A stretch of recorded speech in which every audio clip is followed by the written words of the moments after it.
Bueno, buenas noches a todos. Le doy nuevamente gracias por acompañarnos. Estamos en la segunda clase del libro que estamos, o del tema que estamos tratando, que es la rebelión de Tupac Amaru II.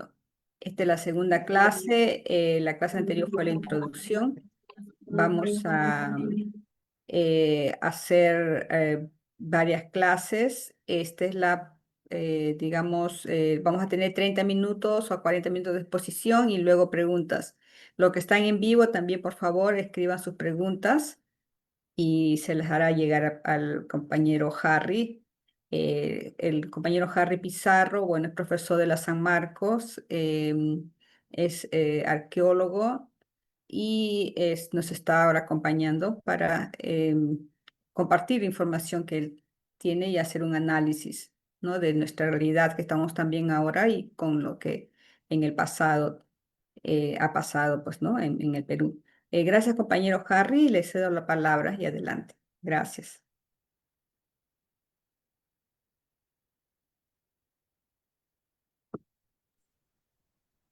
Gracias, Mávila. Gracias a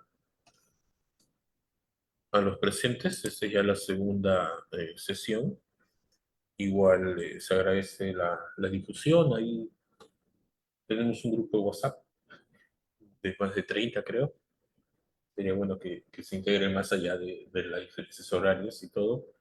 Y también tenemos un Classroom. Los que no están aún, por favor, si se pudiera transmitir el link, que es de acceso libre. Eh, a ver si lo tengo a la mano. Donde está el libro y también otras sesiones que hemos hecho eh, en torno a la historia del Perú, ¿no? Bueno, ahorita no lo tengo a la mano, pero te decía Mávila si lo pudieras colocar. Y la sesión pasada fue una introducción sobre el significado para nuestra historia de la rebelión de Tupac Amaru, que dicho sea de paso, tiene distintos nombres, ¿no? Eh, Contra algunos criterios, nosotros lo llamamos Tupac Amaru II, aunque nunca se denominó así, ¿no? Es más, estaba viendo los trabajos, unos comentarios de una historiadora que señalaba de que era colonialista llamarlo así, porque no existía, ¿no? En, ah, en el mundo andino, o al menos en la secuencia que tenemos de soberanos del Tahuantinsuyo, del cual José Gabriel Condorcanqui Noguera se, se denominaba un descendiente. No existía esto de León I, ¿no? El León III, qué sé yo. Hace la referencia a Tupac Amaru, que, como todos sabemos, fue el último Inca de Vilcabamba, eh, y que más bien José Gabriel Condorcanqui usaba el Tupac Amaru como un apellido, ¿no? Pero es también es un tema, no es un apellido en sí, ¿no? Sería adaptar conceptos occidentales, ¿no? Sería más un linaje que un apellido de Topamaru o Tupac Amaru. Otros prefieren llamarlo por el nombre de pila, ¿no? Pero en este caso no es tan conocido. Y otros, como él se denominó cuando ya asumió la emancipación, ¿no? Se denominó como José I en esta famosa carta, ¿no? Pero como todos lo conocemos, para tener un término en el cual todos lleguemos a una identificación, lo denominamos Tupac Amaru, Tupac Amaru II. Es importante, antes de pasar al texto, que dicho sea paso todavía no hemos llegado, hacer una breve cronología del proceso revolucionario y también sobre su biografía, aunque creo yo necesitaría quizás, porque no tenemos fecha de término de este tema, podríamos usar otros autores, ¿no? Para si queremos adentrarnos en su biografía. En sí, José Gabriel Condorcanqui, tenemos partidas bautismales, etcétera. Certeza de su nacimiento en 1742, como José Gabriel Condorcanqui Noguera, en Surimana, Cusco, región de la cual luego fue cacique, ¿no? Era pues de la nobleza dentro de ese sistema de castas de la República de Indios, República de Blancos, eh, pero no pertenecía pues a la élite de la nobleza descendiente de los incas, ¿no? O denominados descendientes de los incas, que tenían un control, claro está, paralelo, ¿no? Muchas veces simbólico, en el Cusco, ¿no? El Cusco todavía se mantenía el Hanan Juri, pero el poder, y eso tengamos los claros, siempre venía de la élite criolla o la élite española, ¿no? Tal es así que, como pasa con todas las élites, lamentablemente en la historia de la humanidad no van a ser tan propensas al cambio, ¿no? Por eso ya luego veremos, como desarrollemos las sesiones, la alta nobleza, digamos, inca, se mantuvo reacia a apoyar a, a Tupac Amaru, ¿no? El más conocido es Pumacahua, ¿no? Mateo Pumacahua, un viejo cacique que lo combate, participa en la derrota del movimiento, es ascendido a brigadier, es decir, una especie de general en la actualidad, y luego ya en su vejez se pasa al bando patriota, ¿no? En la rebelión de los hermanos Angulo, ya muchos años después, 1814, si la memoria no me falla, y es pues ajusticiado, ¿no? ¿Qué hubiera pasado si un todavía joven y todavía poderoso Mateo Pumacahua hubiera apoyado con la causa de Tupac Amaru? De repente otro hubiera sido el destino, pero es lo que pasó. Eh, se denomina Tupac Amaru, o él se denominaba descendiente de Tupac Amaru I, o Tupac Amaru a secas, quien fue ejecutado por los españoles en la Plaza Mayor de Cusco en 1572, marcando el fin pues, de los incas de Vilcabamba, que ya hemos revisado, pero hemos revisado hasta Manco Inca, a raíz del libro La Guerra de los Viracochas, y que provocó algunos años después la destitución del virrey Toledo, ¿no? Es muy común, bueno, también el tiempo, ¿no? No existía evidentemente la tecnología de ahora. Cuando llegó a oídos del rey de España, pues lo manda a destituir, ¿no? Al, al famoso e infame virrey Toledo.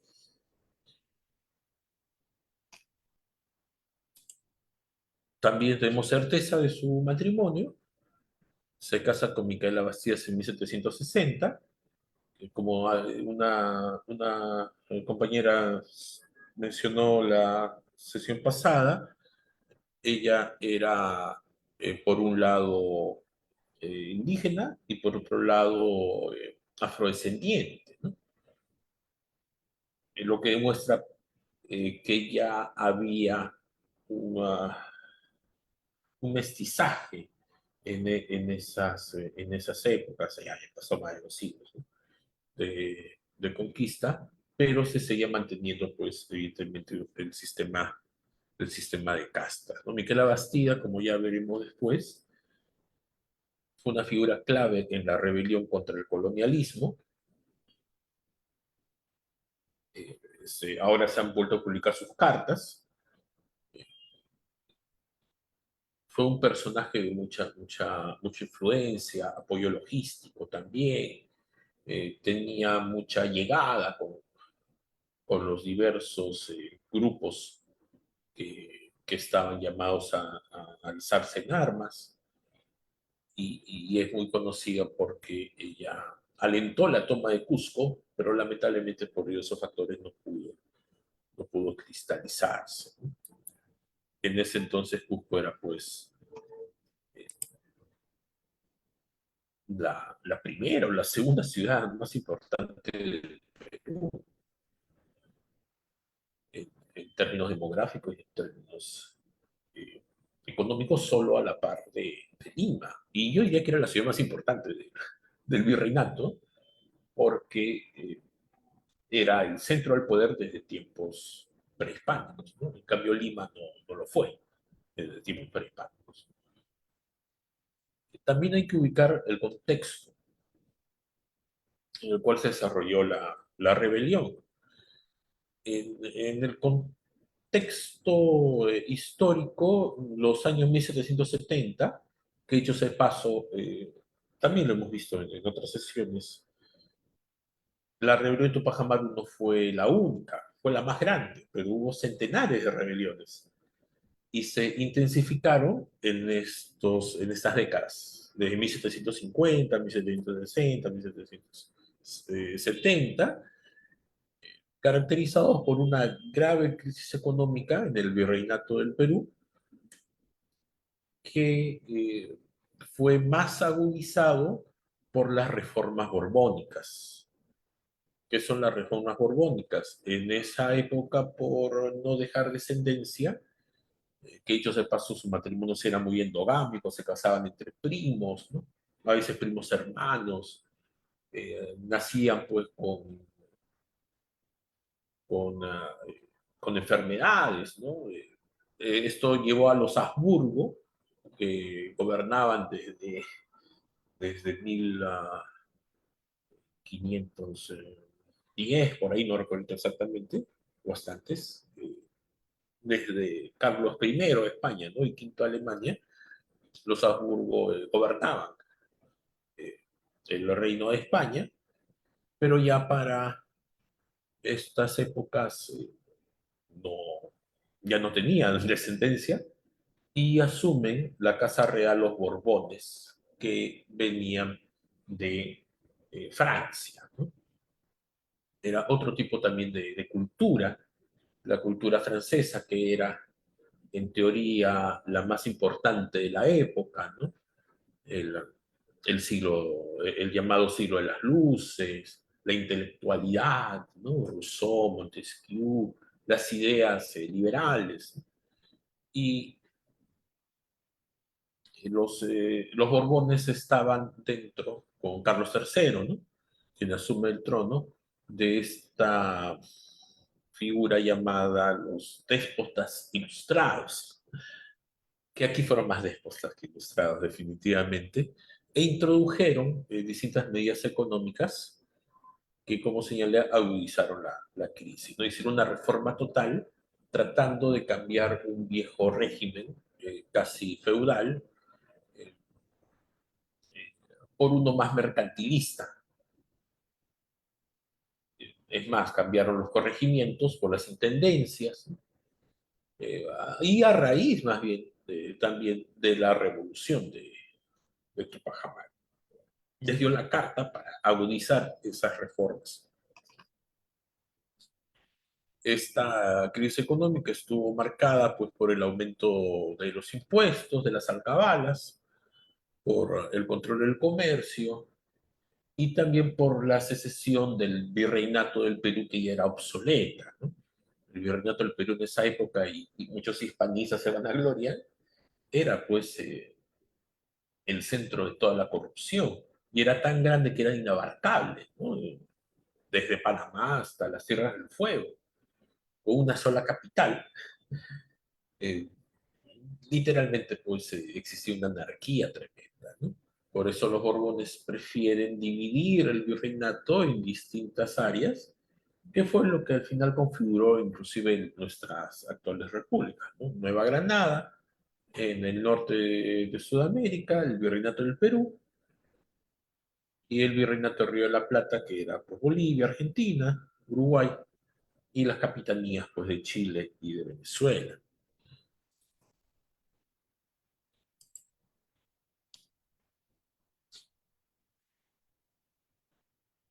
eh, ya para 1776, mientras las 13 colonias, por ejemplo, en Norteamérica se independizaban o estaban en plena guerra, ¿no? con, con la corona británica, aquí estaban de lleno las reformas borbónicas. Eh, Tupac Amaru pierde un juicio por el marquesado de Oropesa. ¿Qué es el marquesado de Oropesa? Es el título nobiliario que te aseguraba ser descendiente directo del linaje de los incas, ¿no? Un momento, por favor.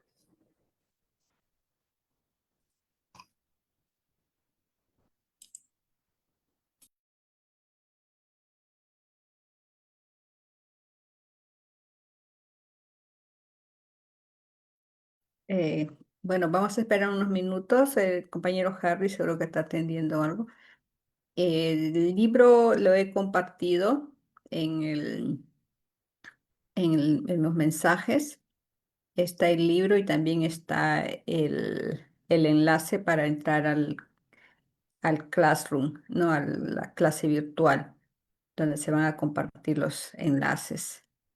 Esta primera clase, como bien estamos tocando del libro de Juan José Vega, y bueno, ahí está el Tupac Amaru. El libro es corto, como dijo el compañero Harry, es un libro que era preparado justamente para capacitar a los profesores y que ya no se está distribuyendo, ¿no? Contiene información muy importante de cosas que no vamos a ver en otros libros, ¿no? Este, y sí, luego pues también nos compartirá otros libros, ¿no? Que tienen información que no se, generalmente no lo publican o no se, ¿cómo se dice? No se reimprimen los textos nuevamente. El, bueno, entonces, no sé si alguien quiere hacer un comentario mientras el compañero Harry está atendiendo. eh,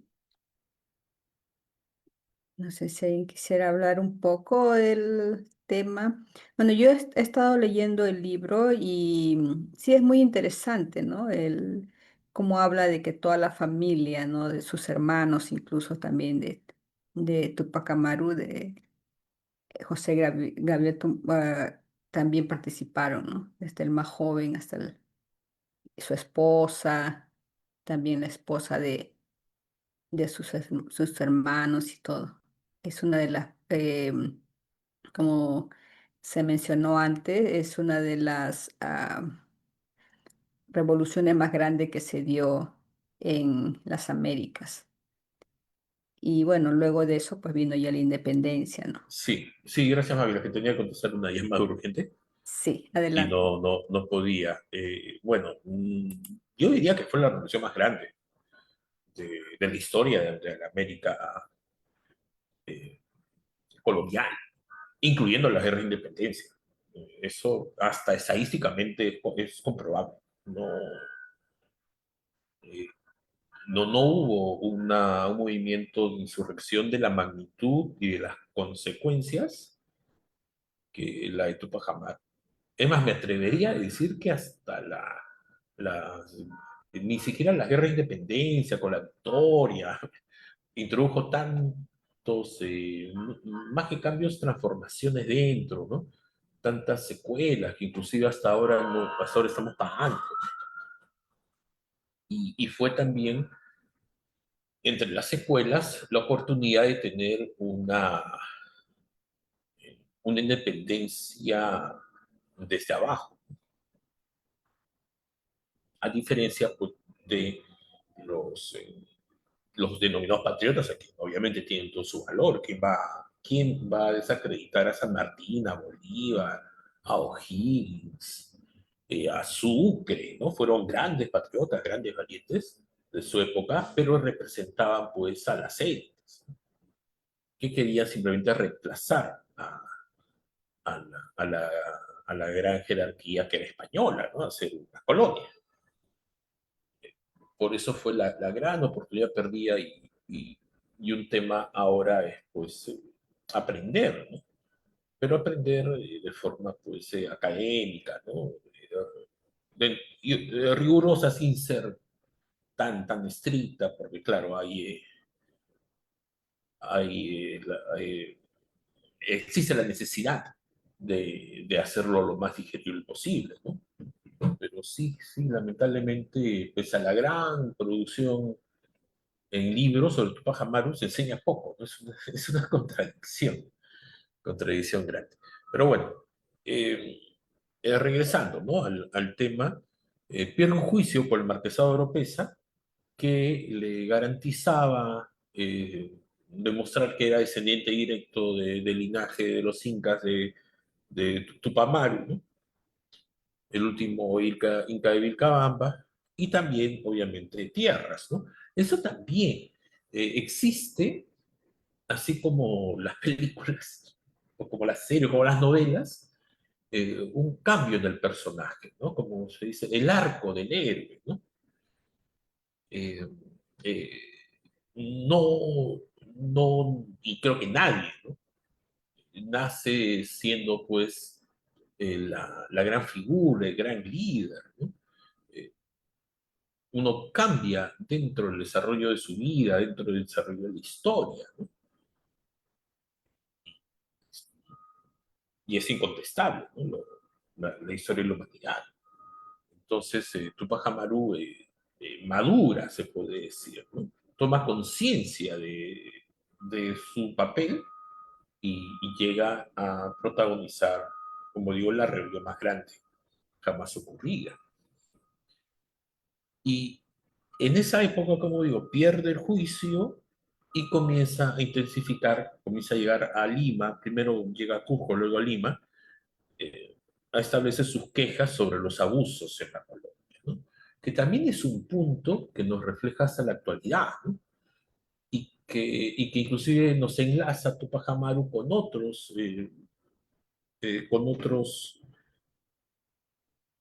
luchadores sociales de distintas formas. Es decir, él luchaba contra los abusos, contra las injusticias, ¿no? Así, diríamos, como usando su privilegio de ser parte de la nobleza, ¿no? Claro, sería de la baja nobleza, ¿no? Muy similar a, por ejemplo, este cronista que está la teoría sobre quién fue en verdad de Guamán Poma de Ayala, ¿no? Su crónica de buen gobierno es una crónica de quejas, de reclamos por los abusos ante el rey de España en la época, ¿no? La crónica de Guamán Poma en 1613 y Tupac Amaru en 1780. 150 años después seguía el tema de los reclamos, ¿no? Y como se dice, tanto va el cántaro al agua que se rompe. Si Tupac Amaru fuera solamente una persona conformista por su privilegio y mal que bien iba a seguir teniendo sus privilegios, hubiera sido uno más en la historia, ¿no? Su diferencia es que él toma esa conciencia. Y, y ya para 1780 entra a una... Hay un micro prendido, por favor. No, si pudieras. Hay una fase inicial de la rebelión. Aquí, por ejemplo, ¿no? Dicho sea de paso, no se volvieron a hacer películas así, ¿no? La famosa película de Federico García Tupac Amaru, que fue interpretada por el gran Bernardo Arenas, ¿no? Que hasta ahora sigue interpretándolo en obras de teatro, cortometrajes, ¿no? La fase inicial de la rebelión, desde noviembre de 1780 hasta enero de 1781, que empieza el 4 de noviembre con la captura del corregidor Antonio de Arriaga, con quien Tupac Amaru lo, lo trataba, ¿no? Al ser parte pues, de la élite, bueno, ser parte de la nobleza indígena. Arriaga era el representante del rey en esta región, era el corregidor. Recordemos que la colonia se dividía hace poco en corregimientos, ¿no? Y en medio de una fiesta, de un banquete, que ya obviamente estaba todo planificado, apresa al corregidor y luego lo ajusticia, ¿no? Por abuso, en un hecho que cambia el curso de la historia, ¿no? Arriaga no fue la primera autoridad ajusticiada por los rebeldes, ¿no? Y hemos dicho que había cientos de rebeliones antes de Tupac Amaru y después también, pero sí era el más importante y, y dónde fue y también lo que representaba, ¿no? Por eso este juicio popular, digamos, ¿no? Fue un antes y después. El 10 de noviembre, Arriaga es ejecutado públicamente.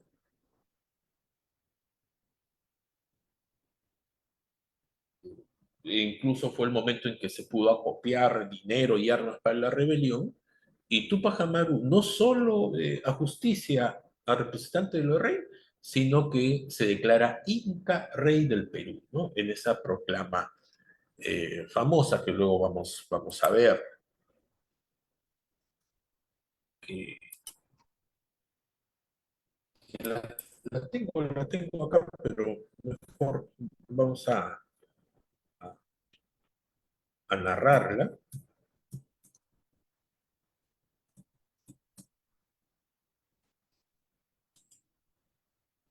El edicto, ¿no? De Tupac Amaru, ya en diciembre de 1780,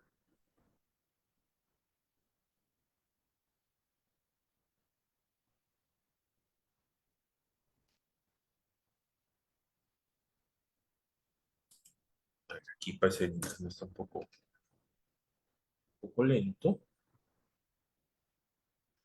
y dice lo siguiente, ¿no? Don José Gabriel Tupac Amaru, indio de sangre real y tronco principal, hago saber a los paisanos criollos, moradores de la provincia de Chichas y sus inmediaciones Chichas, Horas, ¿no? Esa zona de Cusco, que viendo el yugo fuerte que nos oprime con tanto pecho y la tiranía de los que corren con este cargo, sin tener consideración de nuestras desdichas, y exasperado de ellas y de su impiedad, he determinado sacudir este yugo insoportable y contener el mal gobierno que experimentamos de los jefes que componen estos cuerpos, por cuyo motivo murió en público cadalso el corregidor de esta provincia de Tinta, ¿no? Arriaga, a cuya defensa vinieron a ella de la ciudad de Cusco una porción de chapetones españoles, ¿no? Arrastrando a mis amados criollos. Los criollos, como todos sabemos, eran los hijos de los, o descendientes de los españoles nacidos acá, quienes pagaron con sus vidas su audacia y atrevimiento. Solo siento de los paisanos criollos a quienes ha sido mi ánimo no se les siga algún perjuicio, sino que vivamos como hermanos y congregados en un cuerpo, destruyendo a los europeos. Es Tupac Amaru llamando a la alianza a los criollos. Todo lo cual, mirado con el más maduro acuerdo, y que esa pretensión no se opone en lo más leve a nuestra sagrada religión católica, ya habían pasado más de 2 siglos de extirpación de idolatrías. Entonces, la religión católica a lo sincretismo, ¿no? Es una mezcla con la religión andina o con lo que quedaba de la religión andina, sino solo a suprimir tanto desorden, después de haber tomado por acá aquellas medidas que han sido conducentes para el amparo, protección y conservación de los españoles criollos, de los mestizos, zambos e indios, y su tranquilidad por ser todos paisanos y compatriotas, que es el valor de Tupac Amaru y de su rebelión, que trataba de aglutinar todas estas divisiones, todas esas castas, como nacidos en nuestras tierras y de un mismo origen de los naturales, y haber padecido todos igualmente dichas opresiones y tiranía de los europeos.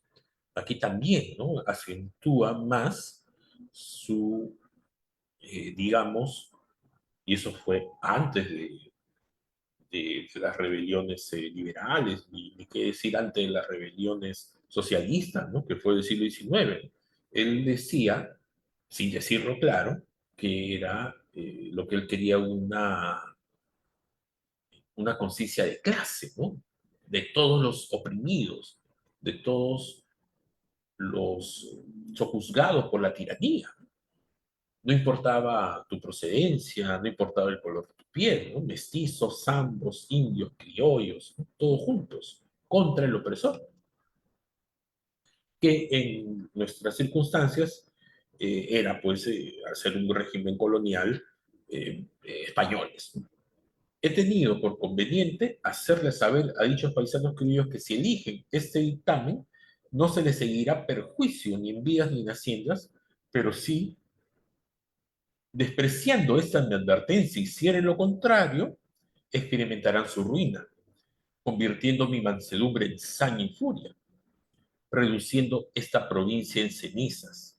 Y como sé decirlo, tengo fuerzas, pesos y a mi disposición todas estas provincias comarcanas en unión entre criollos y naturales fuera de las demás provincias que igualmente están a mis órdenes y así no estimen en poco esa mi advertencia, que es nacida de mi amor y clemencia, que propende al bien común de nuestro reino, pues se termina a sacar a todos los paisanos españoles y naturales de la injusta servidumbre que han padecido.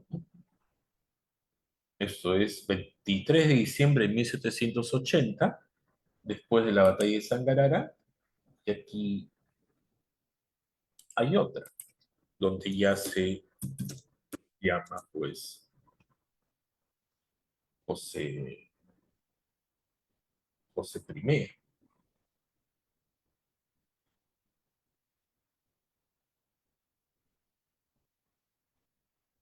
Que, a ver si lo tengo a la mano.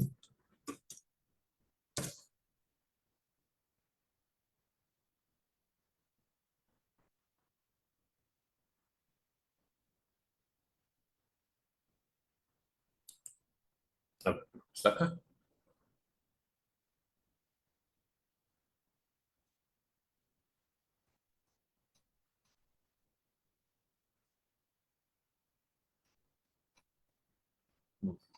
Bueno, no, se me ha traspapelado, pero ese es el más conocido.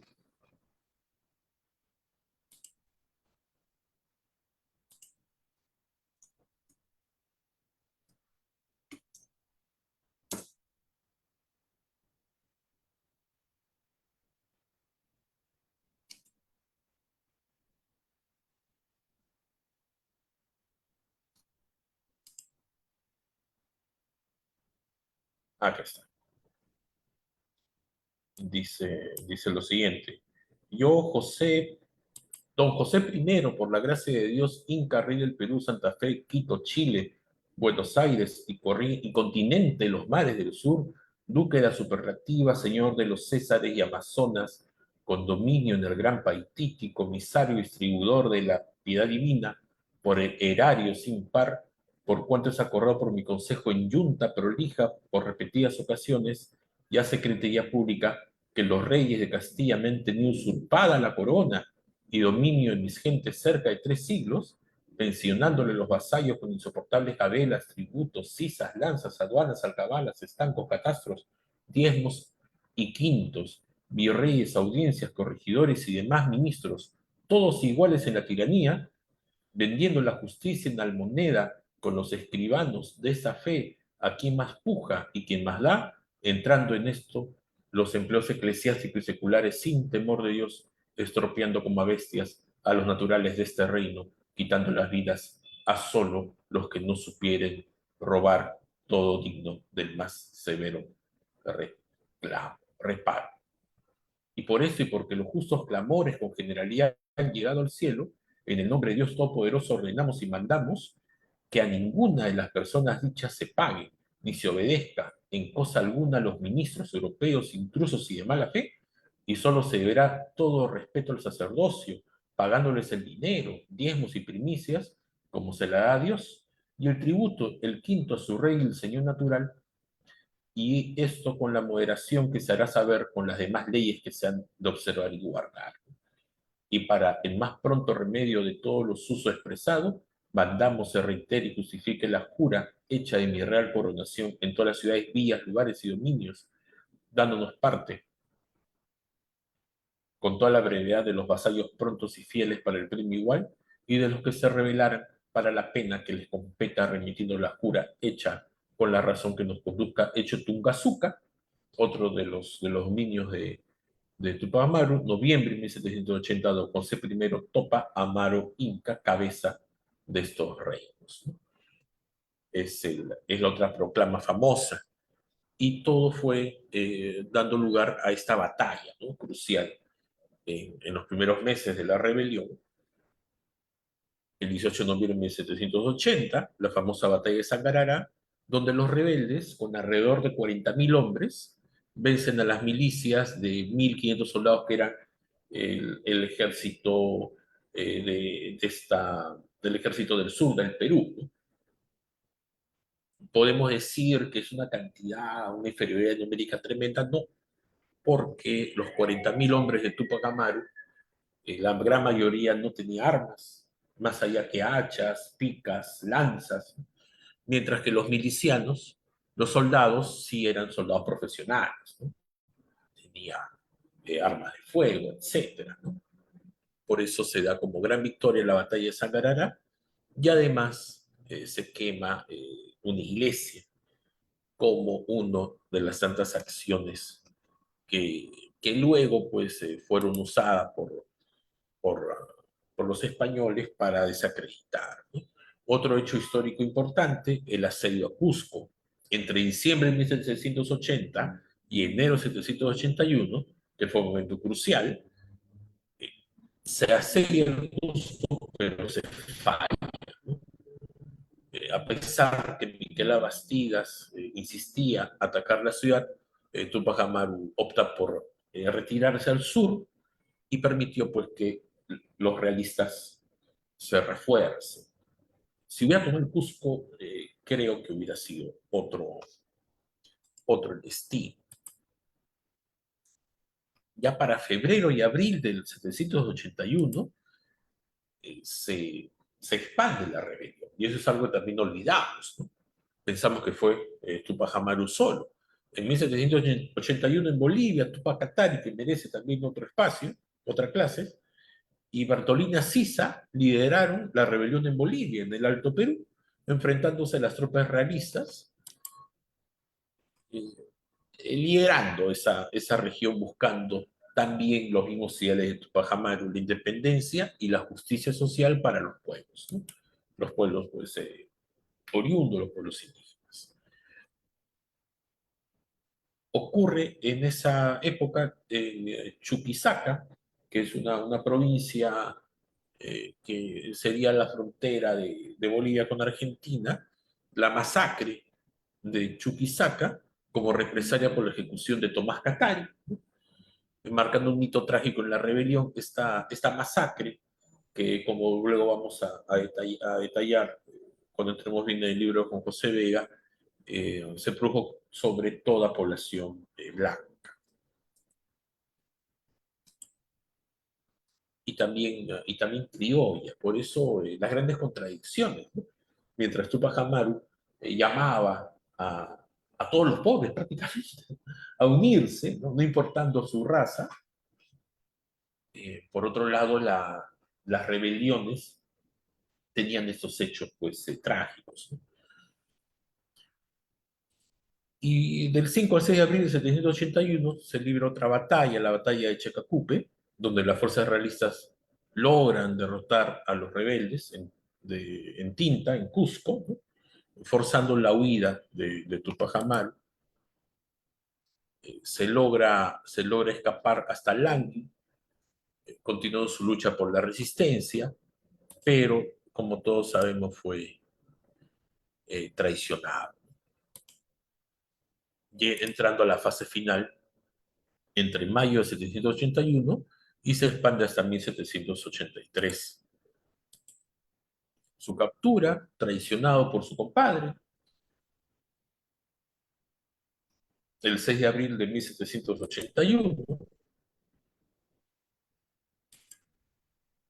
él y toda su familia fueron llevados a Cusco y condenados de la manera tan trágica que nosotros sabemos, casi al detalle, y describimos en la sesión pasada. Tupac Amaru, Miquela Bastida y demás líderes rebeldes y toda su familia fueron condenados a muerte en un juicio totalmente injusto, sumario, y que fue y que sirvió como escarmiento para que nunca más existan rebeliones, especialmente estas rebeliones que le tenían más a este tipo de rebeliones que a una rebelión pues de criollos. El 18 de mayo, Micaela Bastida, su hijo Hipólito son ahorcados luego de pasar torturas, como todos sabemos, mientras que Tupac Amaru II es ejecutado en esta escena, ¿no? Arrastrado por 4 caballos, no pudieron desmembrarlo, luego fue descuartizado y sus cuerpos exhibidos. Y ahí llega pues el despotismo ilustrado, ¿no? Mostró su barbarie. Pero la rebelión siguió.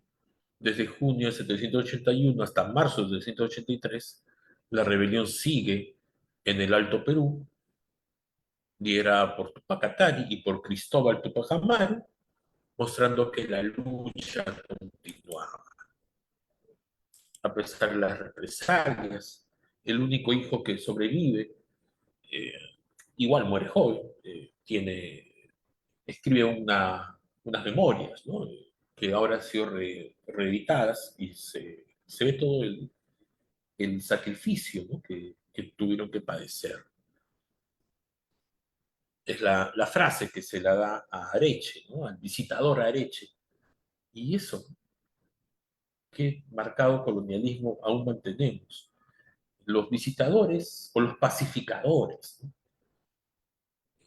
Recurre el pacificador de Lagasca, ¿no? Que vino aquí en las épocas iniciales de la invasión. Luego el visitador Areche, ¿no?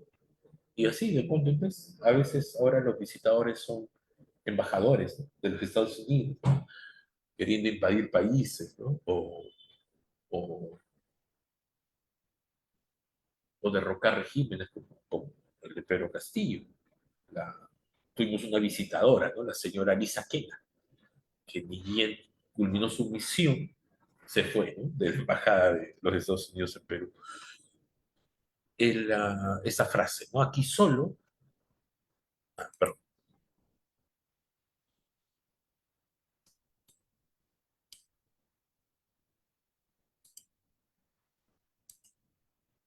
aquí solo hay dos culpables. Tú por sojuzgar a mi pueblo y yo por querer liberarlo, le espetaba Tupac Amaru al visitador Areche.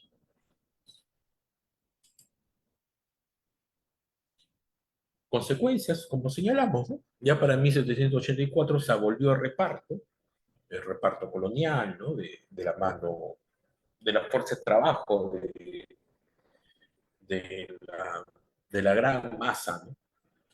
De la gran masa popular. Se disuelve el cargo de corregidor, ¿no? Se pasan a las intendencias. El impacto demográfico, aproximadamente 100.000 personas, ¿no? La gran mayoría rebeldes, obviamente, murieron, incluyendo víctimas del hambre, las enfermedades. Eh, el impacto fue, como señalamos, si ahora murieran pues 3 millones de peruanos. Imagínense ustedes. Hacer una comparación un poco odiosa. La pandemia en el Perú trajo 200.000 muertos, ¿no? Sobre una población de 30 millones. Imagínense el impacto sobre una población que no llegaba, pues, ni por asomo al millón de habitantes, 100.000 muertos, ¿no? Y en una región específica, porque la rebelión de Tupac Amaru no llegó, pues, a la costa, no llegó a la Sierra Norte, ¿no? Bueno, fuera. Fue un impacto demográfico muy, muy fuerte. Es solo comparable, guardando las distancias, claro, está con el genocidio, ¿no? Al inicio de la invasión española. Y eso nos da lugar a que eh, la represión contra la rebelión Tupac Amaru fue, pues, genocida. Tal es así que cuando se asesina a Tupac Amaru, cuando se fusiona a Tupac Amaru, no solo fue él, sino fue su esposa, fueron sus hijos, sus sobrinos, es decir, querían exterminar, ¿no? toda, a toda la familia y con ello eh, todo, nuevo intento de rebelión. Por eso Tupac Amaru se erige como un símbolo de la resistencia indígena, inspirando movimientos independentistas en América Latina y esa creo que es su gran importancia, ¿no? La sesión pasada hablamos de la cronología, creo que ya está pues grabado, y aquí recién entraríamos, y con esto creo que ya estamos con los tiempos, pasaríamos a la conversación, entraríamos en materia de análisis en base al libro de Juan José Vega. Primero, el contexto histórico y las motivaciones de la rebelión de Tupac Amaru. Aquí justo la película está tan conocida de Federico García. En primer lugar, José Gabriel Tupac Amaru, como ya hemos visto, lideró el mayor movimiento social y libertador, ¿no? Libertario, pese a que ahora los neoliberales se están arrogando ese término, de la colonia en América, gestado tras una larga preparación de aproximadamente 10 años, ¿no? Es decir, no fue que de la noche a la mañana Tupac Amaru se revela, ¿no? Su regreso al Cusco en 1778 marcó el inicio de un alzamiento que buscaba la justicia social y la libertad del pueblo peruano. Las ideas de Tupac Amaru se centraban en varios principios fundamentales. Primero, el separatismo de España. Tenía una actitud anti-española muy, muy evidente, y el uso de términos como mi reino, mis vasallos, reflejaban pues este deseo de independencia. Segundo, el monarquismo incaísta, ¿no? Se consideraba a sí mismo como inca de los indios y rey de los criollos. Por eso les hablaba en ese tono, ¿no? En las proclamas que hemos leído, buscando una restauración del incario, el Tahuantinsuyo. Tercera característica, y muy importante, la integración racial, inédita para la época. Promovía la igualdad entre todos los grupos étnicos, convocando la lucha a indios, mestizos, criollos y esclavos. También otra característica es el cristianismo, ¿no? Pero un cristianismo, recordemos que Tupac Amaru fue educado por los jesuitas, que dentro de estas órdenes religiosas eran pues los más, digamos, progresistas, ¿no? Los jesuitas buscaban, por eso fueron expulsados por Carlos III, buscaban al nuevo pueblo de Dios, ¿no?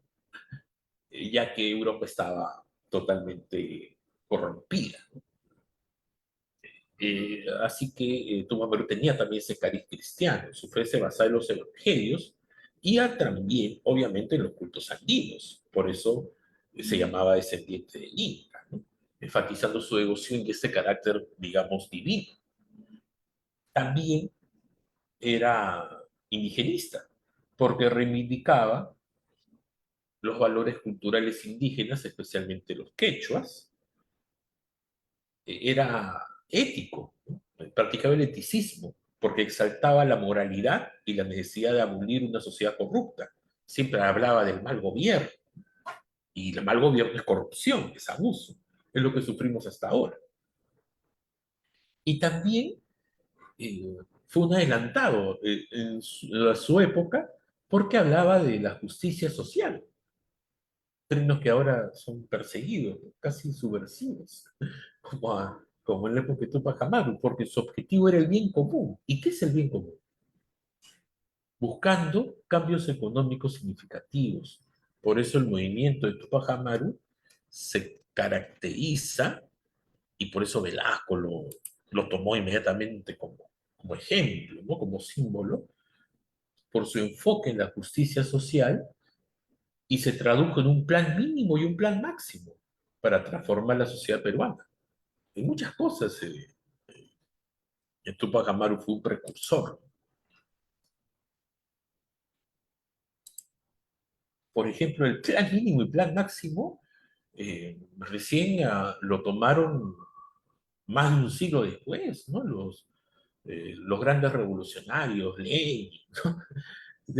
Por ejemplo, Mao, es decir, fue un adelantado para la época, definitivamente. ¿Cuál era el plan mínimo de Tupac Amaru? Por eso cuando solo se reduce, y con eso creo que ya podríamos entrar a una a intervención, ¿no? Se reduce, por un lado los hispanistas dicen, no, que se rebeló solo porque ganaba menos plata, ¿no? Ahora, por favor. U otros, no solo fue un rebelde, ¿no? Era eh, un plan muy estudiado de emancipación. En primer lugar, ¿cuál era el plan mínimo? Y eso deberían de pensar los estadistas, ¿no? Los que rigen los destinos de nuestro país, casi siempre, ¿no? A excepción de Pedro Castillo, casi siempre son de las élites. El plan mínimo es para resolver las injusticias actuales. Es como decir actualmente en nuestro país la falta de empleo, la falta de vivienda, la inseguridad, ¿no? Esos son los planes mínimos. Y él decía, proponía anulación de impuestos, buscando la libertad absoluta en el pago de pensiones y otros gravámenes, el impuesto del tributo, ¿no? Principalmente el tributo eh, incluyó la mitad, por ejemplo, ¿no? La abolición de repartos mercantiles, se pretendía eliminar el robo legalizado que afectaba a los pueblos, ¿no? En esa época, con la mentalidad colonial, o por el sistema colonial, el viejo régimen, se repartía los pueblos para justamente chuparle la sangre, ¿no? A través de impuestos, a través de tantas injusticias, a través de sobornos, ¿no? De cupos. Y también, un tema muy actual ahora, es la supresión de la mita, el trabajo forzado, ¿no? Especialmente la mita de Potosí, donde millones de indígenas iban a morir, ¿no? A entregar sus mejores años de vida y tener una esperanza de vida de 30 años, ¿no? Durante siglos, la mina de Potosí en Bolivia, en la actual Bolivia. Un objetivo crucial para las comunidades afectadas. No querían que la mina, como ahora, los siga explotando, siga matándolos, ¿no? Siga dejando abandonado el agro. Este plan fue muy bien recibido por la mayoría de la población. Imagínense una época en que la mayoría de la población no tenía acceso a ningún tipo de educación, ¿no? Todo, mucho menos pues les enseñan a leer y escribir. Todo era a través de proclamas, a través de edictos. Y fue muy bien recibido por la población, especialmente, obviamente, entre los quechuas aymaras, quienes eran los más oprimidos. Mientras que el plan máximo contemplaba medidas radicales para transformar la estructura social. Ese plan buscaba una ruptura con el sistema colonial y la explotación, aunque no todos los seguidores están tan de acuerdo con su contenido, porque como sabemos, era pues muy diverso la sociedad y muy contradictoria y muy dividida de la sociedad peruana colonial, tal como ahora. Por ejemplo, la libertad de los esclavos implicaba un cambio estructural. Por eso podemos decir, justamente para, para señalar, ¿no? ¿Cuál fue el impacto del movimiento Tupac Amaru en la lucha por la justicia social en el virreinato? El,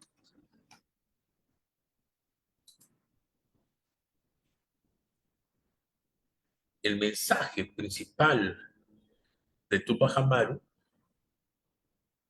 como símbolo de resistencia y lucha social sigue pues vigente en la actualidad, ¿no?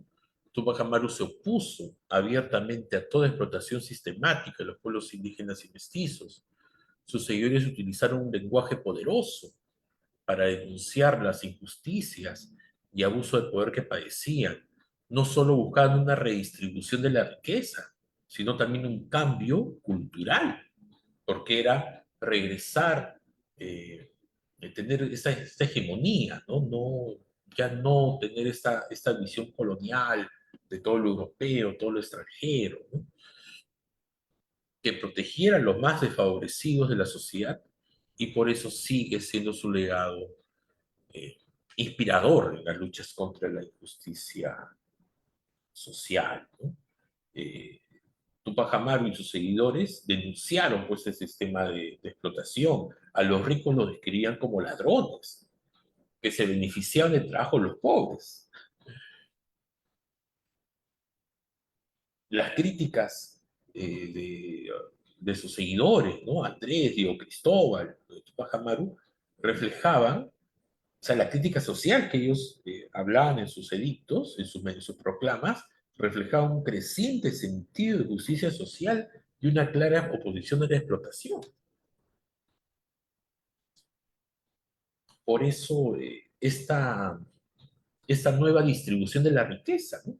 Porque aspiraba a una nueva sociedad que protegiera a los vulnerables, a los huérfanos, a los ancianos, habla incluso de una seguridad social, que claro está, tenía raíces en lo que era la sociedad andina, andino incluyendo a todo el Perú, ¿no? Es decir, la Amazonía y la costa, especialmente pues el Tahuantinsuyo. Esa justicia social también eh, se veía pues en el pasado, ¿no? Que se añoraba. A pesar de la resistencia de las clases dominantes, el mensaje de Tupac Amaru resonó entre las masas, quienes lo veían como un redentor.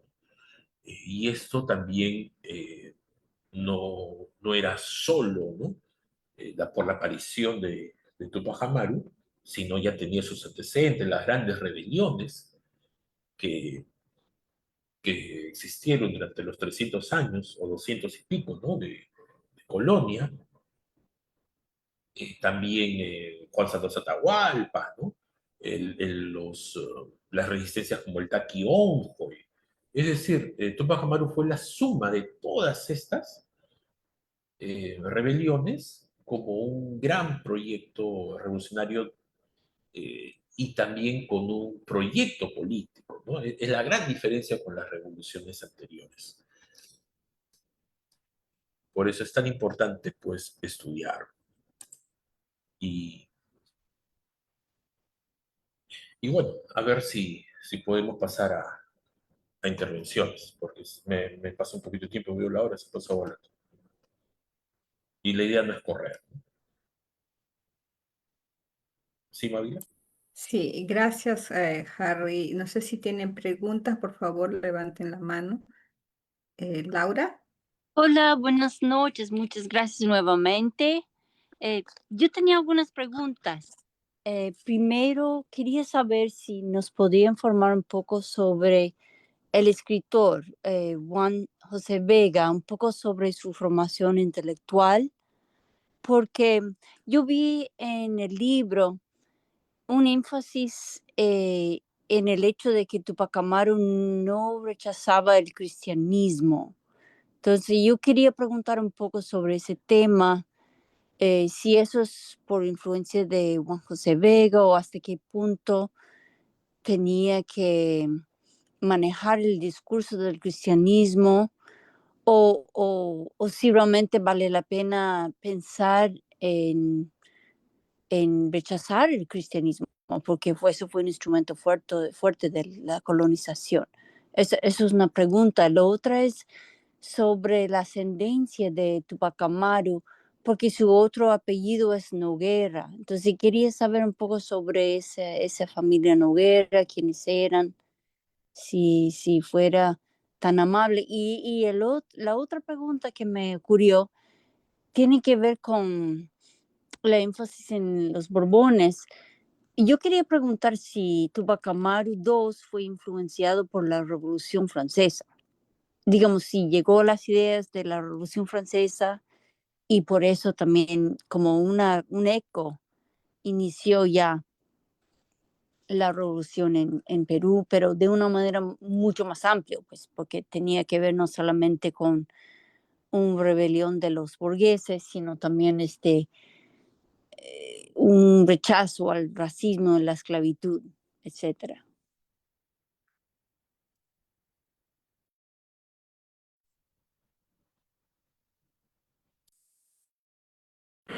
Gracias por las preguntas. No soy un biógrafo de Tupac Amaru, pero sé que de parte de madre era una familia mestiza, ¿no? Ese es en primer lugar.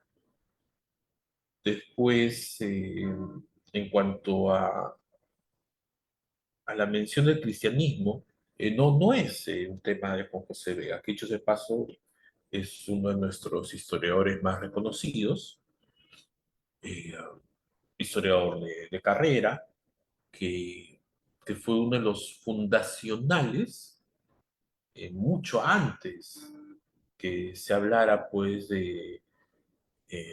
hay otro historiador mexicano que ahorita se me dio el nombre, pero dentro de la antropología lo que hablamos es la visión del otro, ¿no? O la visión de los vencidos. Eh, Mucho antes de estas corrientes que se pusieron en boga a partir de los años 70, ¿no? Por ahí, de colonialistas, ¿no? Juan José Vega ya hacía un trabajo dentro de la necesidad de construir los peruanos nuestra propia historia, ¿no? Nuestra historia contada desde dentro, ¿no? No una historia historicista, no una historia solo para eh, justificar el poder de las élites, como ha pasado en nuestro Perú. Y entre otros libros, que dichos pasos están muy documentados, está la visión alterna a lo que señalan las crónicas, ¿no? Que él denominó La Guerra de los Viracochas, que es un libro que hemos ya visto en una sesión pasada y están ahí grabadas en el canal de aquí del colectivo PEX, ¿no? Que narra desde nuestra visión la invasión española, ¿no? Desde ese inicial ardid que mostraron los españoles acá con Pizarro, muy similar a lo que hizo Cortés, ¿no? De mostrarse como, diría esa canción, del mar los vieron llegar, ¿no? Los dioses barbados que la profecía esperaba, ¿no? Allá fueron Quetzalcóatl, acá fueron los viracochas, ¿no? Que es una deidad milenaria, diría, desde la misma formación de la civilización andina, 3000 años antes de Cristo, ya, o ante el presente, ya se hablaba de estos dioses, ¿no? En este caso, Viracocha. Así que por ese lado la rigurosidad histórica de José Vega es innegable, ¿no? Todo lo que se señala, aparte que Tupac Amaru está muy estudiado, ¿no? O al menos muy publicado. Lo que falta es que justamente se traduzca en una educación popular, ¿no? Están las cartas, los edictos, eh, prácticamente toda la rebelión está documentada, así que por ese lado no hay ningún invento. En cuanto a que Tupac Amaru fue cristiano, evidentemente, como la gran mayoría de la población de la época, ¿no? Sabemos muy bien, pues, que no fue gratis. Hubo una extirpación de idolatrías muy fuerte en los primeros años de la colonia, asociado a que, mm, al menos durante más de medio siglo, se discutía, y en esa discusión ocurría el genocidio, si los naturales, como se le llamaba, tenían alma, ¿no? Y al no tener alma, o al no saber si tenían alma, eran pues tratados eh, peor que animales incluso. Por eso la matanza, el genocidio, la tortura, ¿no? El desollamiento, etcétera, etcétera. Y no solo era la persecución del genocidio en sí, sino también un genocidio cultural. Las huacas, que no solo era un tema simbólico, sino la, la espina dorsal de la organización social, fueron destruidas, ¿no? Los pueblos fueron eh, abandonados obligadamente y, la- y fueron trasladados sus pobladores a estos pueblos denominados de indios, ¿no? O curatos, ¿no? eh, eh, justamente para un control de la población colonial. Eso lo sabemos, pero estamos hablando de 1780, al ser parte de la nobleza, o, insisto, de la baja nobleza, o sea, no eran, pues, la familia Tupac Amaru era cacique de las provincias de Cusco, ¿no? De una provincia de Cusco, pero no tenía el control sobre el Cusco mismo, ¿no? Al menos control simbólico. Que estaba en el colegio, había un colegio de notables, ¿no? De descendientes directos, de las panacas, de la familia real, que estaban en total alianza, la gran mayoría de ellos, con el sistema colonial. Eh, Como señalé, sí, sí era cristiano, tenía formación jesuita, es más, él queda huérfano a temprana edad y recibe educación directa de parte de estos sacerdotes, ¿no? Es más, tiene una educación universitaria para la época y, como bien señalas, tuvo contactos con la ilustración francesa, pero en términos de revolución, tuvo Amaru es antes de la Revolución Francesa, ¿no? La Revolución Francesa en 1783. Eh, es contemporánea a la rebelión de las 13 colonias, ¿no?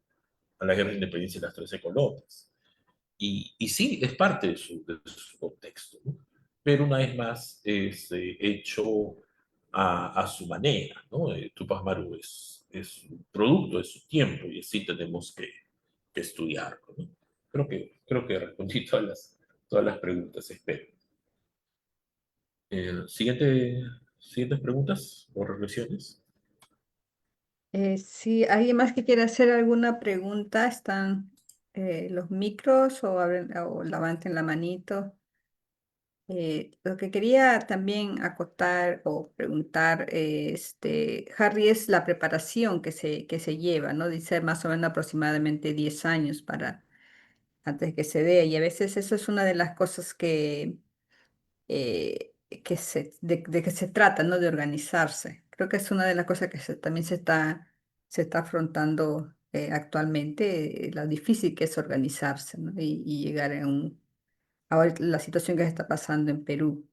Y también por la condición que el trabajo que hacía, pues le servía para movilizarse y ir a lugares, ¿no? Donde podían tener contacto con la gente más pobre, digamos, ¿no? Y también una de las cosas que también me impresionó fue cuando dice, ¿no? Que de cierta forma su situación económica no era tan buena porque muchas de las cosas que hacía él era ayudar, ¿no? Los que no tenían para pagar, porque el sistema, pues, cada vez que al que menos tenía, más le quitaba.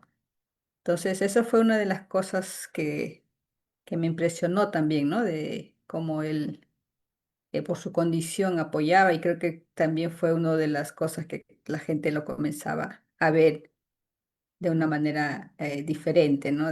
Por eso que lo seguían y todo eso. No sé si tenías alguna reflexión al respecto y también creo que, ¿qué significa ser un inca, ¿no? Que es muy diferente, bueno, a lo que, digamos, los que no eran en esa época de Perú, asumían que era el rey, ¿no? Que solamente era dictar y que tienen que hacerle caso. Eso, ¿no? Gracias. Sí, sí, gracias, Mávila. Justamente, ¿no? Por la actividad económica que tenía Tupac Amaru, él era arriero, ¿no? Es decir, era un comerciante.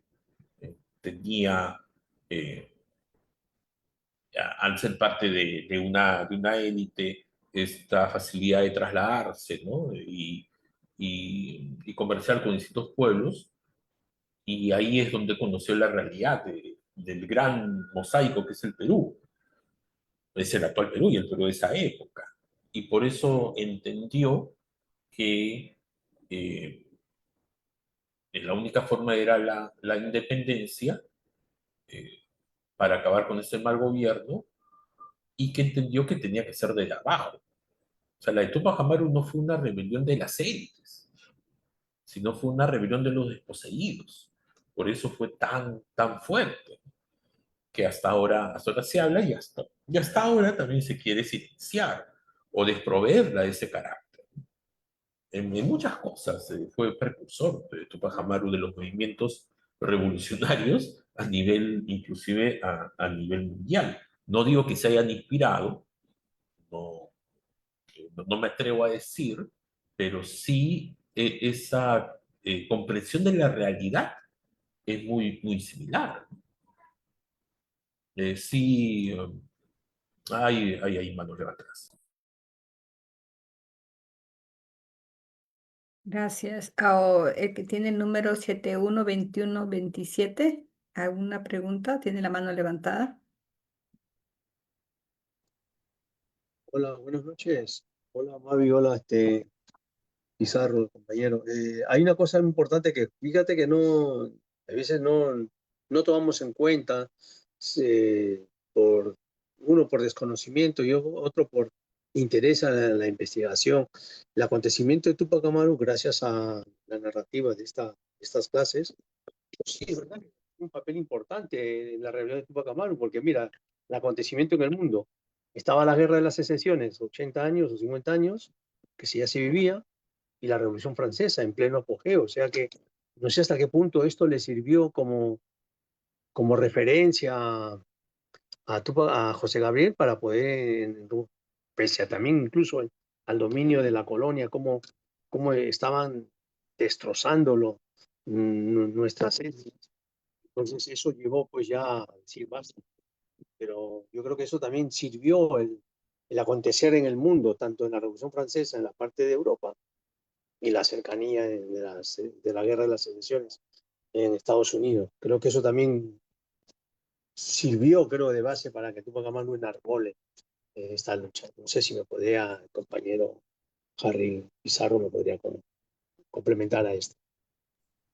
Sí, como señalé anteriormente, la Revolución Francesa fue después, ¿no?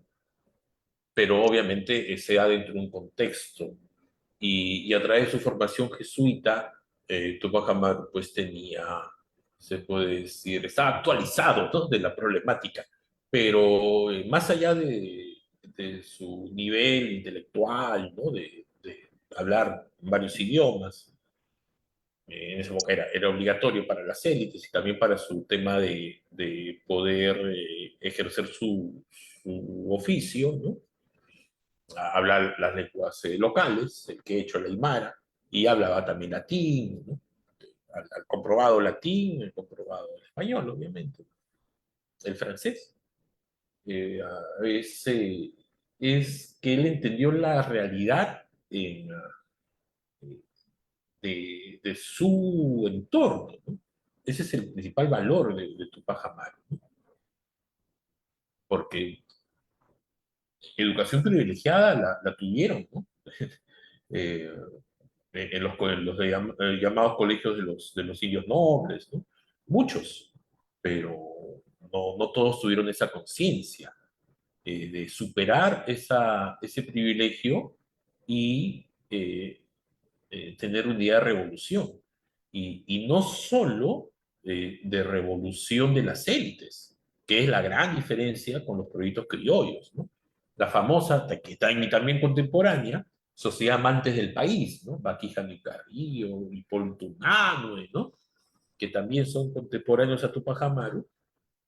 Ellos hablaban a raíz del Mercurio Peruano, esta revista de difusión, de emanciparse, ¿no? de la corona, pero ellos mantener sus privilegios. No, no, no pensar ni por asomo eliminar el tributo, ¿no? No pensar ni por asomo eh, liberar a los esclavos, ¿no? En cambio, Tupac Amaru sí. Esa es la gran diferencia, ¿no? Y acá revisando también a la pregunta, porque es interesante conocer el personaje, ¿no? Eh, de Tupac Amaru, es que Tupac Amaru es la fusión de la nobleza incaica con la élite colonial, ¿no? Y que ese factor le da eh, legitimidad. Por el lado paterno, como todos sabemos, por el lado de Condorcanqui, ¿no? Ese, ese del linaje del último Zapa Inca, ¿no? Que es el nombre completo de los de Inca. No, no es el Inca, es Zapa Inca, ¿no? Tupac Amaru, que fue ejecutado por Francisco de Toledo en 1572, como hemos señalado. Felipe Condorcanqui fue su abuelo, el cacique Surimana, Tungazuca y Pampamarca, ¿no? Estas regiones eh, que hereda José Gabriel Condorcanqui, y Miguel Condorcanqui fue también cacique, ¿no? Y por el lado materno era mestiza, ¿no? Rosa Noguera era una mestiza que tenía en este mestizaje ascendencia española, ¿no? Principalmente por el Valenzuela. Y la educación de Tupac Amaru también fue mestiza, ¿no? Eh, Fue educado en el Colegio de Caciques, el famoso Colegio de Caciques de la época San Francisco de Borja en el Cusco, y dominaba el español, el latín y el quechua, ¿no? Por el lado, por la alianza matrimonial, Micaela Bastidas era también mestiza, descendiente de africanos, españoles e indígenas. Eh, y bueno, ¿no? No me gusta usarlo, pero puede caer el crisol de razas, ¿no? Está reflejado en ese matrimonio, ¿no? Que es el Perú. Y también, ¿no?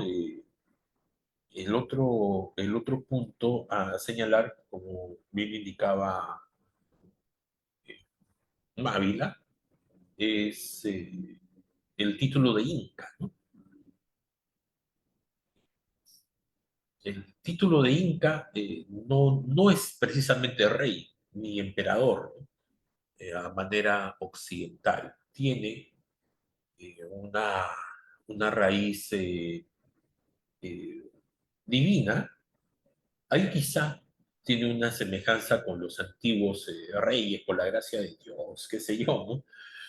Los reyes taumaturgos, hay un gran libro llamado Los Reyes Taumaturgos, que tenía este poder de curación, ¿no? Me hizo reflexionar cuando vi ese libro, porque el Inca en sí, y hay un, eh, hay un ritual que se celebraba al menos una vez al año, el Japacocha, donde el Inca expiaba no de los pecados, sino expiaba de los males, ¿no? Expiaba de las maldiciones, del daño a las comunidades a través de esta ceremonia, ¿no? El Capajocha. Así que sí, tenía esta esta imagen pues divina, y no solo divina, sino curatoria. Por eso existe hasta ahora el mito del Incarrí, ¿no? Que es que es el Inca descuartizado, que algún día sus partes se van a juntar, ¿no? Para liberar a su pueblo. Y podemos decir que este mito lo que más bien trata de decir es que nosotros somos el Inca, ¿no? Eh, Cada uno de nosotros, que estamos divididos, estamos separados, ¿no? Como, como sociedad. Y el día que nos juntemos, por fin podríamos llegar al buen gobierno, ¿no? Eso sería una interpretación. Y ojo que también es para superar incluso las contradicciones prehispánicas, porque, y eso también es un gran aporte de Tupac Amaru. Si bien no existió una, eh, una esclavitud como en Europa, sí existían yanaconas, ¿no? Y era una parte importante de la población. Y eso lo vimos con Juan José Vega, ¿no? Que eran los nada, ¿no? Los sin tierra, casi, casi como los parias, ¿no? O se me ha ido el nombre, creo que son los parias, ¿no? Que según el sistema de castas en la India no son intocables, ni siquiera se les puede tocar. Eh, Era un sector importante de la población y en los momentos de guerras de resistencia, ellos tomaban un tercer papel, ¿no? de, de liberarse no solo de los invasores españoles, sino también de este orden, del imperio, ¿no? Tupac Amaru trasciende incluso el mismo Tahuantinsuyo al proclamar la liberación de todos los esclavos, ¿no? Obviamente, y es un ejemplo que no se puede estar romantizando el pasado, obviamente influido por las tendencias liberales de la época, ¿no? La educación que tuvo a traer los jesuitas. Es muy interesante la figura de Tupac Amaru, no había puesto a pensar en ese punto. Gracias, Mike, por las preguntas. Aquí Laura dice, quería Harry, perdóname que preguntar, te corte un poco, es que es un poco de peligro cuando estamos un poco ahondando en la historia de José Gabriel, su vida, su linaje, su trayectoria. La derecha utiliza esa, ¿no? Ha tenido buena escuela, idioma, formación, alimentación, una vida, clase cómoda, para que Isabel Díaz Ayuso diga, pues, que sí, que no hubo conquista, fue un virreinato y que Pizarro pues se casó con la hija de Atahualpa y vivieron muy felices y fue una familia muy linda. Y que la cultura pues hispánica ha sido buena y lo ratifica ella en la Plaza Mayor, lo ha dicho con una elocuencia que pues hubo un virreinato, un condado ahí que se llamaba Perú y que llegaron los extremeños y la vida fue muy linda.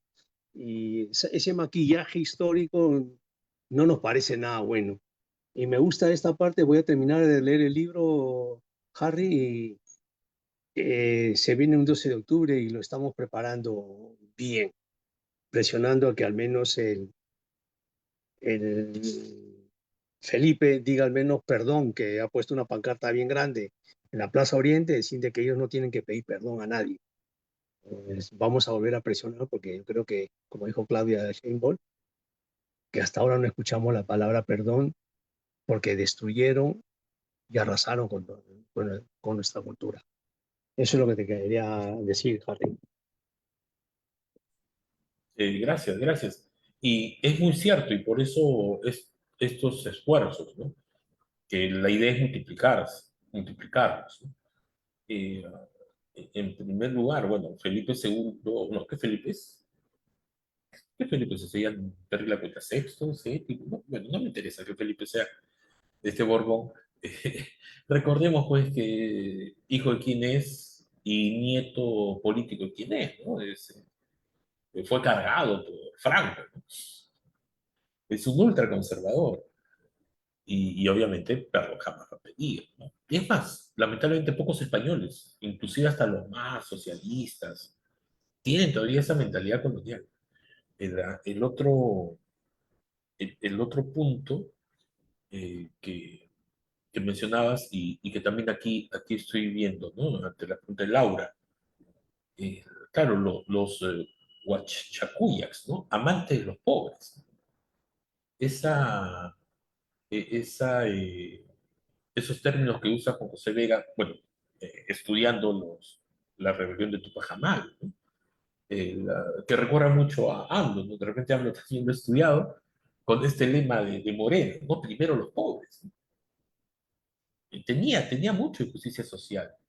Y claro, Incarrí, creo que hay algo, justamente, ya describí que es un personaje simbólico, ¿no? Es el clásico mito también del héroe, ¿no? Que retorna. A ver, sí, definitivamente escribía en quechua Tupac Amaru, su lengua materna. Eh, fue a causa de situaciones rastrias, eh, sí, sí, la desestructuración fue total, fue total. Es más, no, el que más se acerca es Jamie Noble Cook, que hace un estudio sobre los censos, y no solo sobre los censos, ¿no? Sino todo el tema del genocidio que hubo y una, un territorio de entre 8 y 12 millones de habitantes, en 40 años se redujo al 1%. Imagínense, es explosivo. No, no es aplicable ni por asomo con las pestes, ¿no? Explicable por la viruela, no, no fue así. El, ah, el otro punto que también mencionaba aquí, nuestro amigo es el colonialismo, que ahora asola más con López Aliaga, el alcalde de Lima, que un poco más quiere que desfile las calesas de los virreyes. No solo un poco más, creo que ya están desfilando. Empedrar los pisos, ¿no? Algo tan absurdo. Empedrar los pisos como si nosotros usáramos calzado de la colonia. Es así de absurdo, pero obviamente es una forma de legitimar su poder. Estoy seguro, y se ve en las condiciones laborales y en la deshumanización que se ha tenido con más fuerza en los últimos años de la mayoría de la población, es que ellos estarían muy felices si regresaran a la esclavitud. Que dicho ese paso, es la mentalidad de todo capitalista, ¿no? Es el capitalista, si no pudiera pagarte tu salario, no te lo paga, ¿no? Y eso es esclavitud. Es parte de... Eh, también los dioses y hombres de Guarochirí también es otra lectura obligatoria, ¿no? Donde se refleja qué fuerte fue la extirpación de la Trías. La extirpación de la Trías no es solo ir sobre un cerro y destruir la huaca, sino también es eh, escarmentar, ¿no? Eh, por medio de la ejecución o por medio de la tortura a todo aquel que adore sus antiguos dioses. Es también cortar todo un ciclo de producción y de reproducción. Por eso el movimiento del Tati-Onjoy, ¿no? Tuvo mucho auge en las zonas del actual Ayacucho. Es decir, ya hemos tratado a grosso modo, ¿no? Pero nos faltaría quizás otros libros para tratar bien qué fue el genocidio, ¿no? Y bueno, evidentemente esta imagen idealizada de la colonia, en manos de quién va, de quién viene, ¿no? Absurdo como que éramos un rey, o esta falacia que más bien es, eh, es una gran mentira que los llevó a justificar su posición pues de metrópoli, ¿no? O de tener jurisdicción o tener poder como lo tuvieron durante 3 siglos sobre esos territorios el hecho de poner a los 13 incas o 14 incas o 12 incas, que dicho paso es una recreación ya occidental, ¿no? Es una genealogía hecha adrede, modificada y colocar ahí a Carlos I, ¿no? Es netamente simbólico. Es más, la captura de Atahualpa fue una captura de traición, no una batalla, así, estilo medieval, entre dos ejércitos, ¿no? Una batalla así entre dos ejércitos a campo abierto hubiera sido una derrota aplastante de los españoles, por más arcabuces, cañones que hubieran tenido. Fue una traición. Entonces, hasta para sus propias leyes fue ilegítimo su conquista. Eh, Sobre la revolución de Haití, la revolución de Haití fue en 1800, ¿no? 803, a raíz pues del debilitamiento, ¿no? de las colonias francesas por las guerras napoleónicas. Fue antes de Tupac Amaru. Podríamos decir al revés, que fue un precursor, ¿no? Y bueno, son las preguntas que aquí estoy tratando de responder. ¿Algún otro comentario? ¿Hay alguna pregunta? Sí, solamente también me gustaría recalcar algo, ¿no? Cuando hablamos de los pobres, son más desposeídos, o sea, son convertidos en pobres, ¿no? Cuando que la mayoría le han despojado de de sus recursos. En realidad, no nacieron pobres, ¿no? Sino que han nacido y le han quitado. Bueno, solamente quería recalcar eso. Bueno, si ya no hay más preguntas, vamos a despedirnos aquí de la transmisión en vivo. Continuamos la clase la próxima semana y bueno, ahí lo vamos a seguir compartiendo más información.